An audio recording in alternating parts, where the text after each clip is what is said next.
damos início à primeira palestra do terceiro workshop do Lean nas emergências. Eu convido agora a senhora Vânia Bezerra, superintendente de compromisso social do Hospital Sírio-Libanês, membro da Academia Europeia de Alta Gestão e com mais de 20 anos de experiência na liderança de equipes e projetos da saúde, para falar sobre liderança em tempo de pandemia. Lembrando vocês que para mandar as perguntas à Vânia, basta clicar em envie sua pergunta, que no final ela vai responder as perguntas selecionadas. Vânia, muito bom dia, seja muito bem-vinda ao evento. Obrigada por aceitar o convite e palestrar aqui hoje. A palavra é toda sua. Bom dia, Andréa, bom dia a todos presentes, a todo o time do Lean aí que está conectado, a todos os hospitais aí que fazem parte do projeto. Como o Elfani disse e o Ed disse, é um prazer estar aqui no terceiro workshop do Lean. É um ano difícil, né? Nós tivemos que interromper, retomar os projetos, então, para nós, assim, manter esse dia, esse encontro é muito importante e significativo para a gente. Eu quero agradecer a Andressa, que está lá em Brasília, e com ela a Heloísa, que é nossa parceira aí do PROAD por muito tempo, apoia os nossos projetos e é uma defensora do PROAD e do Sistema Único de Saúde. Não tenho como deixar, Heloísa, de agradecer aí a presença e todo o apoio que você nos dá. Bom, nós vamos bater um papo aqui sobre liderança em tempo de pandemia, que não é fácil, né? Eu brinco que mas é sério, a crise das crises, né? Nunca vivemos uma crise tão grande. E para nós, do Hospital Sírio-Libanês, eu acho que tem duplo desafio. Você tem a crise por ser uma unidade hospitalar, e nós vivemos a crise, né? O Sírio foi um dos primeiros hospitais aí a receber os pacientes com Covid. E, além disso, nós, como principal apoio, né, estratégico do Ministério da Saúde, também tivemos que administrar e olhar a crise que vinha do Sistema Único de Saúde. Então, nós organizamos aí 2 gabinetes de crise, um que entrava e olhava as necessidades do Hospital Sírio-Libanês e outro que olhava as necessidades do Sistema Único de Saúde, do nosso bairro, olhando para a comunidade. Então, nós fizemos projetos e apoiamos o Sistema Único de Saúde e o nosso bairro, desde distribuição de cesta básica, que nós tivemos que fazer, a distribuição de máscaras, a adaptação de protocolos para pessoas que moram em situação vulnerável. Só aqui na região da Bela Vista existem mais de 400 moradias irregulares, cortiços, enfim. Cuidar dos invisíveis, né, aquelas pessoas, as pessoas em situação de rua, olhamos os pets, até isso nós tivemos que olhar num momento como esse. Eu vou compartilhar uma apresentação, mas a ideia é que seja mais um bate-papo. André, se você quiser, enfim, me interrompendo e falando, pode ficar à vontade. Deixa eu só compartilhar minha apresentação aqui. Pronto, vamos lá. Então, se eu tivesse que parar minha apresentação por aqui, eu diria que o que nós aprendemos com essa crise, André, é que cada crise é uma crise. A gente já viveu outras crises, enfim, com o SUS, o próprio H1N1, eu já trabalhava com os projetos do PROAD e várias outras que nós vivemos em São Paulo ou no país, porque eu que trabalho com projetos do país inteiro. Enquanto São Paulo está tudo bem, nós estamos vendo enchente em alguma região norte do país, então nós estamos sempre em crise. Cuidar das pessoas, né, se eu puder dar uma dica aqui, cuide das pessoas. As pessoas são fontes e não recursos, né, e fonte é inesgotável. Como é que você adapta e ajusta as pessoas aquilo que é valor para elas? Não é todo mundo que sabe lidar com a crise e está na linha de frente, né? Eu tive colaboradores que eram linha de frente, mas cada um tem uma reação à crise e que eu tive que adaptar as atividades dessas pessoas nas equipes. Pressa não é agilidade. Uma série de coisas que aconteceram aí, de lições aprendidas, como é que a gente lidou com essa pressa, né, com essa ansiedade. Quem acompanhou várias compras que foram feitas e várias pessoas que foram presas até por imperícia, pela pressa, né, de não organizar a compra ou não organizar todo o seu processo de trabalho. e propósito, né? Eu falo muito isso, quando você ajusta as pessoas ao mesmo propósito, elas podem não se gostar, né? Eu falo que eu nunca imaginei a experiência que eu vou trazer aqui, que nós conseguiríamos colocar médicos sanitaristas, profissionais da atenção básica, um banco na mesma mesa para conversar. Isso só foi possível porque tinha um propósito aí envolvido. Então, o propósito nos tempos de crise tem que ficar muito claro para a equipe. Bom, então vou falar um pouquinho de que cada crise é uma crise. Quando a gente começou a discutir, e eu trouxe aqui um pouco do cenário VUCA, que nesse momento da crise eu falo que ele virou MUVUCA, né? Porque como é que se lidava com algo que é totalmente complexo, um ambiente que mudava todo o tempo e várias interdependências, porque a gente estava discutindo saúde, que afetou a educação, que afetou o cenário político, que afetou, enfim, a economia. Está aparecendo alguma falha para vocês na tela principal? Que apareceu alguma coisa para mim. Está indo bem, André, aí? Ah, saiu. Agora foi. Tá. Posso continuar? Está aparecendo bem aí para você? Tá, pode continuar sim, Vânia, está ótimo. Tá bom. É ambíguo, né? Que é um ambiente que não é familiar, fora da nossa expertise, né? Como é que a gente lidava com uma doença nova que matava o médico, né? O Razível, que com certeza está nos assistindo, ele falava isso. Estamos lidando com uma doença que mata o médico, que mata quem vai cuidar. Então, você ficava com muitas escolhas, né? O Léo, que está nos assistindo também e que acompanhou Manaus, ele tem uma fala, né, muito forte, que os médicos ficavam entre salvar o paciente e a equipe, né? Porque você podia expor a equipe ao risco, a equipe ao risco para atender aquele paciente e contaminar a equipe inteira, ou você salvava o paciente. Então, foram escolhas muito difíceis que nós vivenciamos aí com a equipe em campo. É um cenário volátil, que você precisa de reação rápida e algo que está totalmente fora do nosso controle e totalmente incerto. Né? Uma série de coisas que eu vou trazer aqui como resultado, quando nós tomamos a decisão lá atrás, só Deus ia dizer se aquilo ia dar certo ou não. Bom, aqui, contando um pouco dessa linha do tempo, de como é que a gente começou a olhar e tentar traçar um diagnóstico do que era essa crise. O primeiro caso confirmado no Brasil foi em 26 de fevereiro. O Ministério da Saúde, na época, o Mandetta, chamou os hospitais de excelência em Brasília. Aqui reunidos está o Paulo Chapchap, que é o nosso diretor-geral, mais o CEO do Einstein, do HCOR, do Moinhos de Vento. Nós fomos conversar com o ministro para tentar entender qual que era a visão do Ministério da Saúde em relação à pandemia. A partir do momento que isso aconteceu, né, e o Chapchap nos chamou, nós montamos um gabinete de crise, uma sala de situação, onde eu separei os principais talentos aí da minha equipe de compromisso social. Então, é um momento de crise, você tem que trazer para perto os talentos e conseguir olhar quais são as competências que você precisa para tentar atuar naquela crise. Então, aqui eu tenho desde a advogada do hospital, que estava olhando legislação, o que isso impactaria, o que impactaria os nossos projetos, uma sanitarista, o Marco aqui, que era responsável pelo Lean, toda a equipe que fazia sentido para a gente tentar montar um plano estratégico para a crise. Não tinha ainda uma visão da proporção que isso seria no Brasil, mas a nossa equipe estava se preparando para dar conta e adaptar os nossos projetos a isso. Bom, nós fomos para Brasília em março, quase um mês depois, junto com a Heloísa e o time que está ali, em Brasília, para ajudar e para pensar e montar um gabinete de crise. Como é que a gente ia olhar e com quais dados a gente ia trabalhar? Porque o grande problema dessa crise, por isso que o diagnóstico era importante, não tinha dados, não dava para fazer uma gestão baseada em dados, né? Não sabia qual era a estrutura desses hospitais, qual era a necessidade de respirador, quais eram as necessidades desse paciente, como era o manejo desse paciente. Então, tudo isso nós trabalhamos com ver e agir aqui, né? Então, cada dia era uma novidade, como é que a gente se adaptava e adaptava a nossa equipe a isso.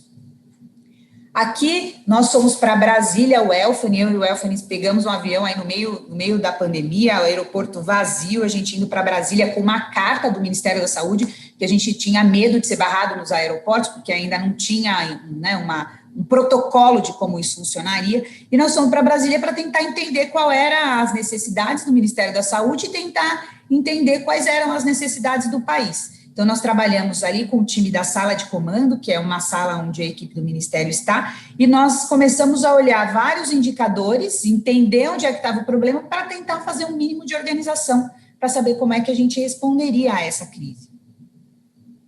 Bom, enquanto nós ficamos nesse planejamento, que a gente chamou de fase zero, a gente foi entendendo um pouco das necessidades, ainda sem uma gestão ampliada dos dados, porque não se tinha. Então, nós começamos a olhar o que a gente tem de material que pode ajudar a responder à crise. Então, nós trabalhamos com plano de resposta hospitalar, fizemos algumas lives sobre o assunto, fomos para Brasília, criamos metodologias, né, metodologia do gabinete de crise, gerenciamento diário do gabinete de crise, com o Adriano, da nossa equipe, que ajudou a gente a construir isso, para, né, tentar ter um mínimo de dados e tentar fazer um mínimo de gestão do que estava acontecendo. O Itaú Unibanco... eu vou pôr esse vídeo, deixa eu só voltar um pouquinho para contar para vocês o que é isso. Nós nos organizamos assim, e eu recebia uma série de mensagens da nossa equipe dizendo que o que a gente estava fazendo não era o suficiente. Então, eu recebia áudios das equipes, ou nos próprios grupos, ou áudios individuais, dizendo, Vânia, a situação está muito ruim. Tudo que nós estamos fazendo, e a própria amorosidade do processo de pactuar com o Ministério, de pactuar com o Conselho Nacional de Secretários Estaduais, municipais, o que nós estamos fazendo não tem a velocidade necessária, o suficiente para dar resposta à crise. Então, a equipe começou a questionar que aquilo que eles estavam fazendo era pouco. E é uma das coisas que eu falo bastante, é que a gente nunca pode perder a capacidade de se indignar. Nada pode ser normal, né? A gente não pode entrar no hospital e entender que a superlotação é normal. A gente não pode perder isso, e a equipe não perdia isso. Então, foi quando o Paulo Chapchap, que é o diretor-geral da instituição, foi chamado pelo Banco Itaú, né, pelo Instituto Itaú Unibanco, e disse, olha, Paulo, nós pretendemos fazer uma doação de R$1 milhão, mas ninguém sabia como agir, como atuar nessa crise. Então, o Paulo Chapchap chamou eu e o Elfani e fez uma conversa. Olha, a equipe que tem mais preparo para apoiar é a equipe do Compromisso Social, que já faz projetos para o SUS, tem um time qualificado para apoiar, tem capilaridade, porque nós temos profissionais no país inteiro dos outros projetos que o Sírio tem. Então, nós fomos desafiados a apoiar o Banco Itaú, a liderar esse projeto com o Banco Itaú. Eu vou mostrar esse áudio, na verdade é uma carta que o presidente do Banco Itaú fez com um chamamento para o Todos pela Saúde. O Itaú Unibanco está doando R$1 bilhão para enfrentar a crise humanitária provocada pelo novo coronavírus. Destinados a salvar vidas, esses recursos terão impacto sobre o combate à Covid-19 e sobre os perversos efeitos da doença na sociedade brasileira. Zelaremos pela correta destinação desse valor com a mesma seriedade e transparência que dedicamos à nossa empresa. Não poderia ser diferente. Nós somos um banco, não entendemos de saúde. Por isso, criamos o Todos pela Saúde, uma equipe de especialistas lideradas por Paulo Chapchap, doutor em clínica cirúrgica pela Universidade de São Paulo e diretor-geral do Hospital Sírio-Libanês. Caberá a essa equipe, e somente a ela, definir as ações a serem financiadas por esses recursos. É a nossa garantia de que todas as estratégias e escolhas adotadas terão o respaldo do melhor conhecimento técnico e científico. O objetivo é oferecer respostas rápidas e eficazes ao drama humano que nos atinge. Faremos isso em consulta permanente com profissionais de saúde e autoridades públicas. O Itaú Unibanco nasceu e cresceu nesse país. Não descansaremos enquanto não derrotarmos a pandemia ao lado de todos os brasileiros. Essa mensagem é também um convite para pessoas e empresas que queiram se aliar a essa causa e fazer parte do movimento Todos pela Saúde. As informações estão no todospelasaude.org.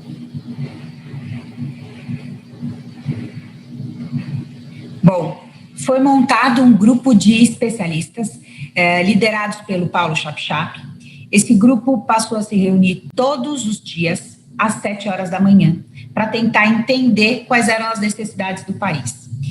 Quando eu e o Elfani fomos chamados aí para montar o grupo, eu falo que sorte é preparo mais oportunidade. Nós tínhamos um time preparado, que entendia sobre emergências, que eu tinha um time que entendia as necessidades dos estados e municípios, então nós reunimos este grupo para apoiar e dar resposta à pandemia e conseguir, né, da maneira mais adequada possível, ajudar os especialistas a tomarem a decisão sobre o direcionamento de 1 bilhão.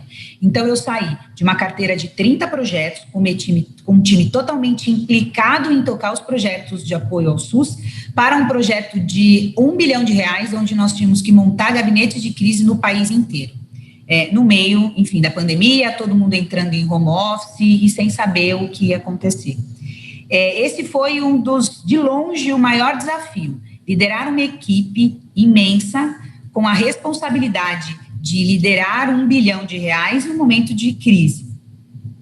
Isso só foi possível porque nós organizamos e fizemos um modelo de trabalho que foi sustentável para dar conta de todas as fases que nós fizemos, né? Nós estamos finalizando uma fase, que é a fase mais de monitoramento e apoio remoto a esses hospitais, mas eles passaram por 3 grandes fases.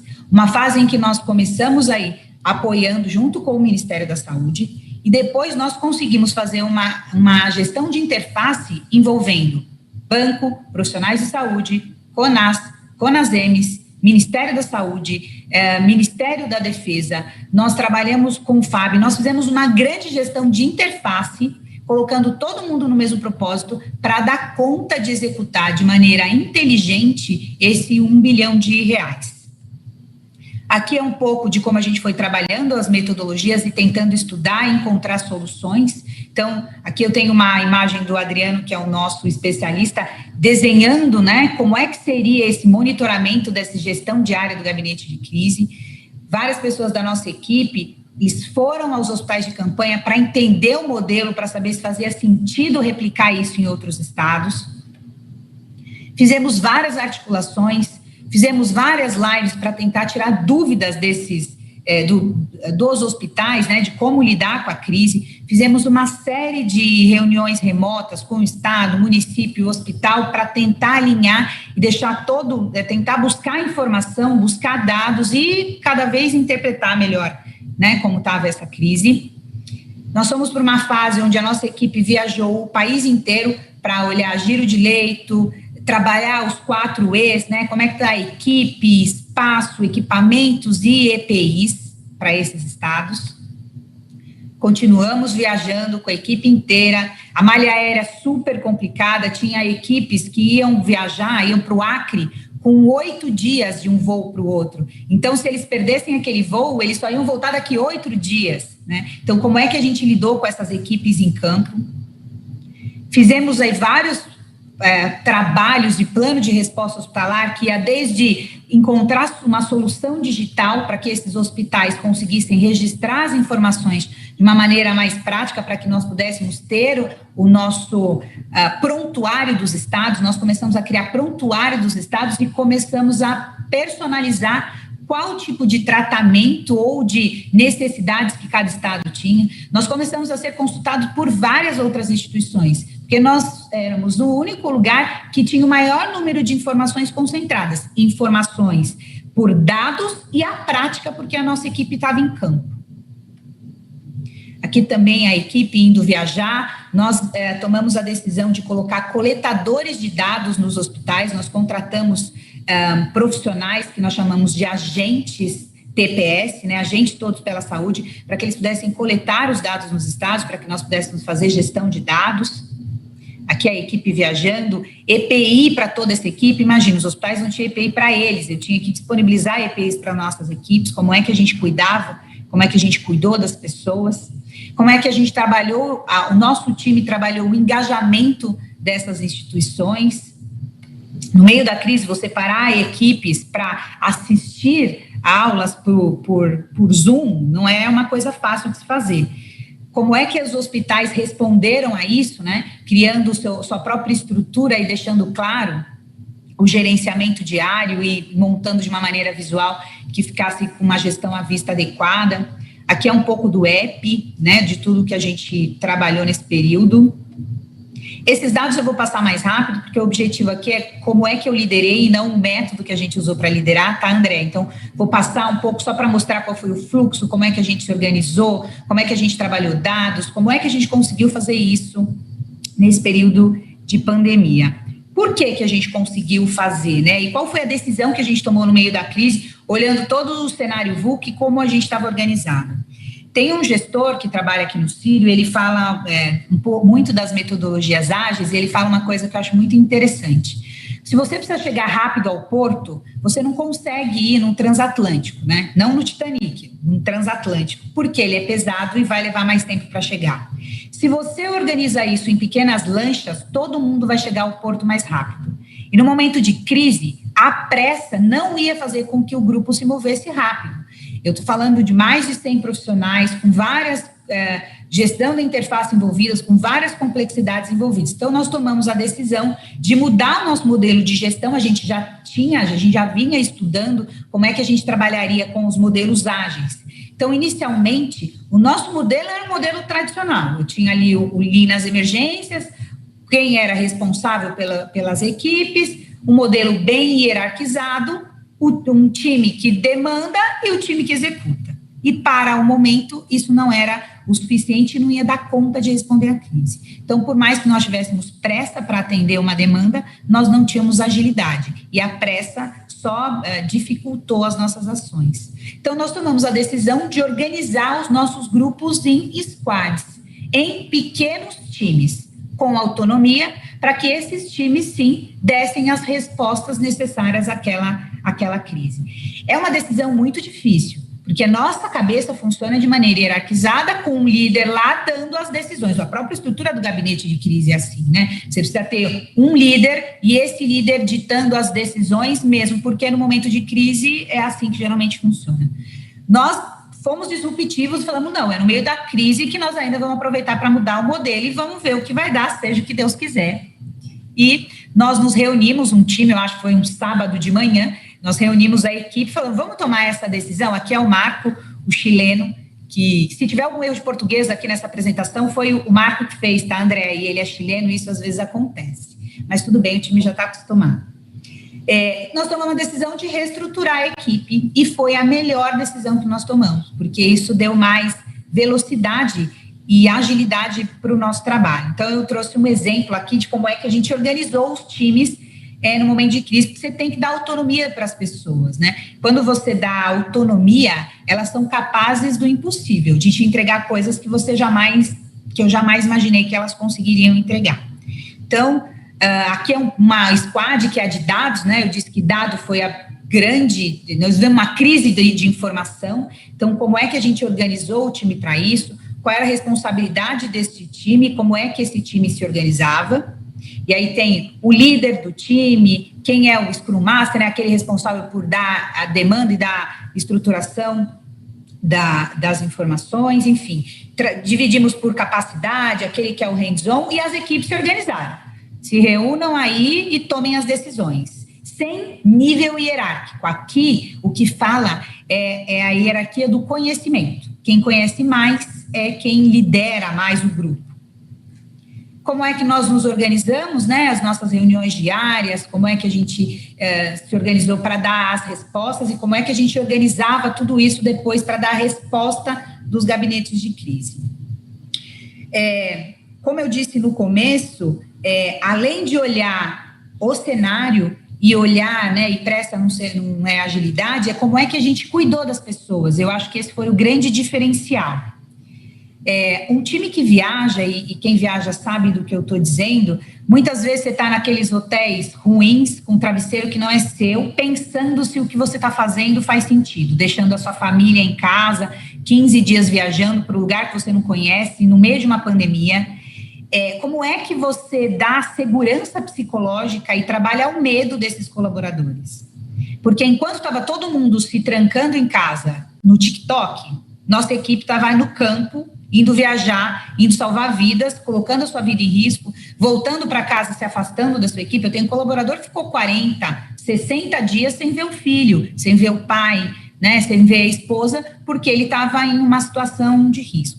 Então, nós criamos um dos grupos, que é um Squad Care, nós criamos um grupo para olhar por esse colaborador. Então, nós mandávamos mimos, brindes, gifts para os quartos desses colaboradores, mensagem da família, pedimos para os hotéis para fazerem mimos para esses colaboradores que estavam viajando. Aqui é um desenho que eu fiz ainda no meio da pandemia, me enfiei a desenhar, e o quanto que eu precisava estar perto das pessoas como uma liderança servidora num momento como esse. Aqui fotos também das equipes, quando chegavam nos hotéis, elas encontravam. Bolo para comemorar algumas fases do projeto, quando a gente avançava de uma fase para outra, para olhar e tentar engajar as pessoas mesmo num momento como esse. Aqui, nós fizemos uma ação que também não teve zero custo, que o Squad Care fez, anunciar as nossas equipes no voo. Então, nós fizemos parceria com a TAM, com a Azul, e toda vez que tinha alguém do nosso time no voo, as companhias anunciavam. Então, eles viraram artistas aí nos voos. Quando o nosso colaborador ficava doente, a gente também mandava alguma coisa para ele. Eu dei a segurança de que se alguém ficasse doente, eu ia buscar de helicóptero, de bicicleta, de balão, para que eles tivessem segurança que tinha um time olhando por eles aqui. Eu tive um colaborador que ficou doente em Palmas, eu quase morri junto com ele, consegui trazer ele para São Paulo, para o Sírio, ele ficou internado aqui, o Guti, e foi o caso mais grave que nós tivemos até agora, mas nós acompanhamos ele desde o começo. Algumas atividades de descompressão, né, porque nós vivemos períodos muito difíceis, alguns em casa, outros no campo, então nós fizemos algumas ações de descompressão aí com as equipes, jantares, uma série de coisas pelo Zoom, para manter um pouco. Senhoras e senhores, em nome da LATAM... Que é um vídeo da companhia aérea. Gostaria de dizer que temos um verdadeiro herói a bordo, o senhor Álvaro Batistella Filho. Sabemos que é difícil estar longe da própria família em um momento tão dedicado e por isso gostaríamos de agradecer a você e a todos os profissionais da saúde pela dedicação e esforço em prol de milhares de brasileiros contra o Covid-19. É uma honra para nós, a família Latam, levar-lhe de volta aos seus lares. Queria pedir uma salva de palmas e desejar muita saúde a todos.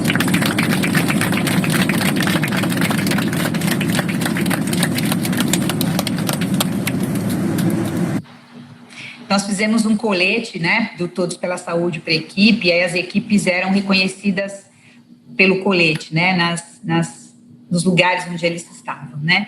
E eu falei também lá no comecinho sobre propósito, que é uma intenção revertida em resultados. Às vezes as pessoas acham que propósito é uma coisa romântica, mas na verdade o propósito é o que move as pessoas e que traz os resultados, né. Aqui alguns resultados parciais. Neste período, nós fizemos em 20 semanas todos os estados, hoje nós somos mais de 300 hospitais, mais de 130 colaboradores viajando, quase 10 voltas ao mundo e com um único propósito, que é minimizar o sofrimento humano, trabalhando a mitigação dos efeitos da pandemia. Aqui, só para vocês terem uma ideia, todo o nosso trabalho resultou, isso é só um pedaço do que é o Todos pela Saúde, né? Mas só o nosso trabalho resultou em mais de 122 milhões de itens doados, porque esse foi um dos grandes problemas, né? As equipes não tinham equipamento de proteção individual para que elas pudessem se proteger. E o nosso papel era ajudar a proteger principalmente o profissional de saúde.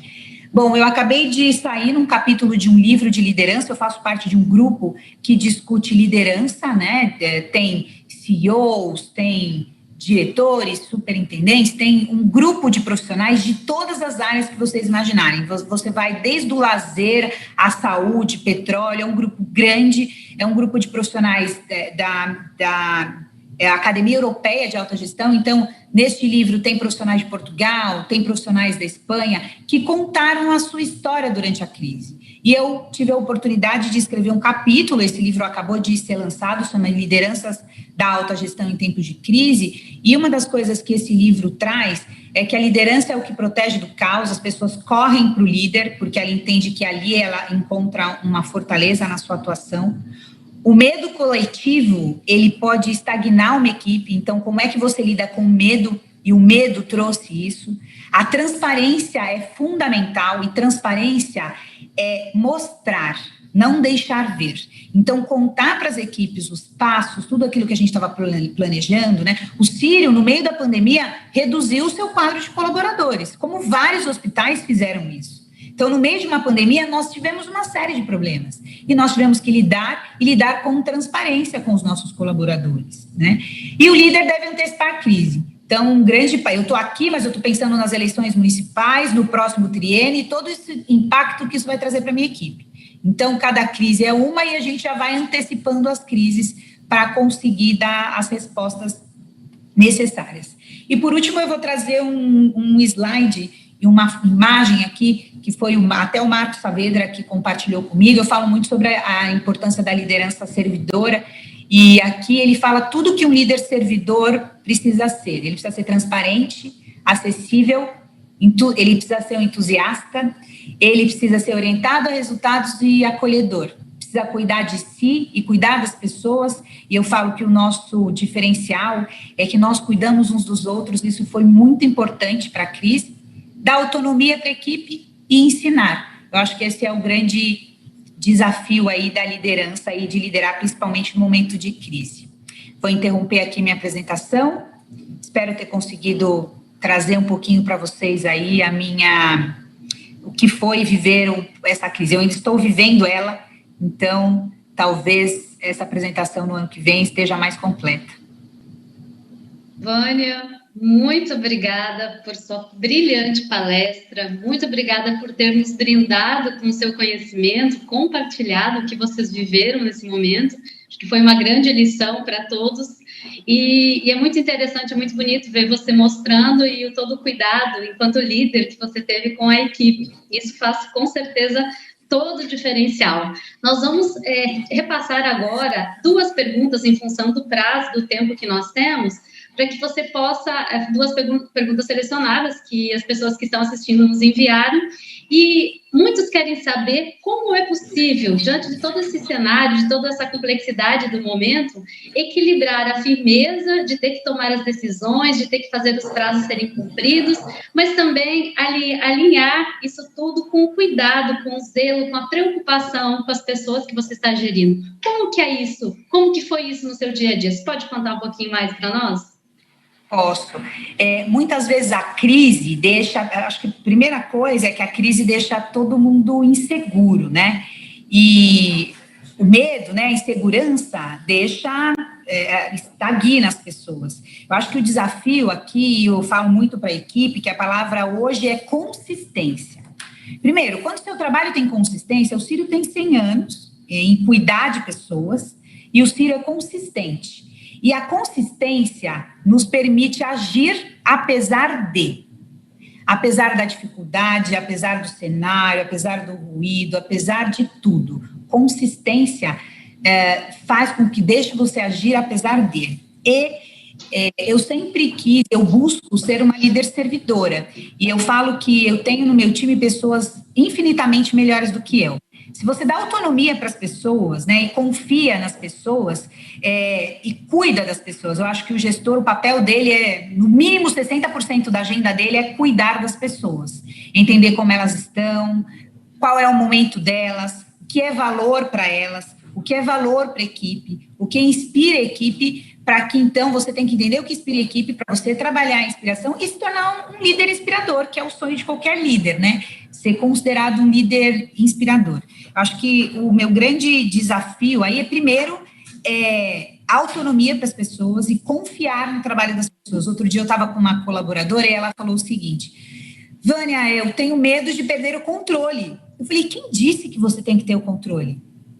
O líder que acha que tem que ter o controle, ele está fadado a um fracasso, ele nunca vai ser um bom líder. Ninguém tem que ter o controle de nada. A gente precisa ajudar a dar as diretrizes, pelo contrário, o tempo inteiro eu estou pedindo feedback para as pessoas, entendendo o que é melhor para elas, né? Eu costumo perguntar nas minhas reuniões, o que eu tenho feito para que tenha atrapalhado o seu desenvolvimento ou a sua liderança? E elas me falam o que tem acontecido.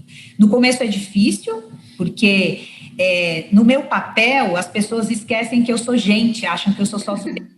Elas esquecem que eu também sou filha de alguém, né? Então, às vezes, elas só dão os feedbacks negativos, elas não dão aquilo que eu estou indo bem. Então, a partir do momento que você vai criando essa relação com a equipe, e eu sou tão jovem quanto a minha equipe, eu acho que muda um pouco da relação, né? Às vezes eu falo, fala comigo como se você estivesse falando com alguém. Essa relação hierárquica, assimétrica, não existe mais, ela está em desuso. O líder que pensa assim está fadado ao fracasso. E eu acho que o desafio é consistência e cuidar das pessoas, porque elas são fontes, elas não são recursos. O recurso acaba, a fonte não. Quanto mais você vai trabalhando, moldando, mais resposta as pessoas te dão. Acho que é isso, André. Não sei se eu respondi. Com certeza respondeu, e muito bem, muito lindas e inspiradoras as suas palavras para todos os que estão à frente, que estão liderando. É um desafio, e eu acho que é isso que você disse. Perfeita a colocação, muito obrigada. E para encerrar, Vânia, uma última pergunta. Como que você se sente hoje, né? Tendo conduzido a equipe no meio desse cenário todo pandêmico, né? Conduzindo a equipe em todo o país. Hoje, como que você se sente vendo tudo que foi feito, tudo que foi construído, que foi entregue? Vou falar como foi passada a pergunta. A ficha já caiu? Você já se imaginava, você já tinha se imaginado liderando uma equipe nessa situação, com este contexto e tendo todos esses desafios para enfrentar junto com a questão da liderança e esse momento? Conta um pouquinho disso para a gente. O que eu mais ouço eu não sei como você dá conta. E eu respondo, nem eu. Eu acho que não parei ainda, eu acho que a minha ficha não caiu, porque é aquilo que eu falei da consistência. As pessoas questionam muito, né, Andréa? Mulher, sim, jovem, eu lidero pessoas infinitamente melhores do que eu e com mais idade do que eu. A minha equipe tem gente de 18 anos e gente que tem 35 anos de sírio-libanês, que trabalha aqui há 35 anos. Então, são gerações muito diferentes, com perfis muito diferentes, mas quando eu falo, né, aqueles dias que eu não estou muito bem, que eu falo, meu Deus, eu vou dar conta disso, eu lembro do nosso propósito. Né? Qual é o nosso propósito? É ele que vai levar do meu colaborador de 18 a 35 para o mesmo caminho. Eu falo que no final do dia o nosso objetivo é melhorar a vida das pessoas, então eu chego no final do dia e falo, gratidão por hoje, deixa eu ver o que eu fiz de bem. E tem dia que eu só agradeço o meu banho quente. Sabe aquele dia que seu dia é horrível? Falo, eu vou agradecer pelo menos o banho quente, porque é o que sobrou para o dia. Mas eu sou muito entusiasmada, trabalho muito meu autoconhecimento, tenho cada vez trabalhado mais, porque não é fácil. E eu tenho que ser generosa comigo. Eu falo isso para os colaboradores, tenho que ser generosa comigo, porque eu também não tenho que levar o mundo nas minhas costas. Mas, para mim, o melhor, e eu acho que fez mais sentido, foi da autonomia. Melhor coisa, eu num desses squad care da vida, que eu tive que ser time. Né, eu era time, eu não era a superintendente, eu só era time, então eu podia não entregar. Quando a gente passava o backlog, eu tirava o meu vídeo para falar que eu não tinha feito, e tudo bem. Né? Eu acho que essa é a grande vantagem de você trabalhar com um time autogerenciável. Eu acho que essa é a diferença. Escolha os bons do seu lado, que no final vai dar tudo certo. Perfeito, Vânia, muito obrigada. E você nos fez também, fez todos os líderes pensarem que nós somos pessoas iguais aos demais e temos nossos momentos que não estamos nos melhores momentos e bola para frente, vamos lá, que amanhã vamos estar melhor. Então, você fez hoje aqui com a sua brilhante palestra, com as suas palavras, nos inspirou, que eu acho que é um dos principais papéis do líder, né? Eu trouxe você conseguiu nos inspirar muito com o que você disse, principalmente em cuidar das pessoas, cuidar daquelas pessoas que estão no nosso time. Elas precisam se sentir apoiadas e empoderadas, mas cuidadas acima de tudo. Muito obrigada. Eu aviso que as outras perguntas que não foi possível serem respondidas aqui, nós vamos responder via e-mail, nós vamos repassá-las para a Vânia. Ela gentilmente vai contribuir e respondê-las por e-mail para aquelas pessoas que nos enviaram, tá? E Vânia, mais uma vez, muito obrigada por sua palestra, pelas palavras e pela descontração que você trouxe ao momento também. E agora passo para você, para que você possa dizer suas palavras finais, tá? Mas muito obrigada. Obrigada. Bom, essa palavra aqui final vai para todo o time do Lean. Você tem que ser fã das pessoas que trabalham com você. E eu sou muito fã desse time. Vocês são incríveis, incríveis, incríveis. Eu sou fã do Lean.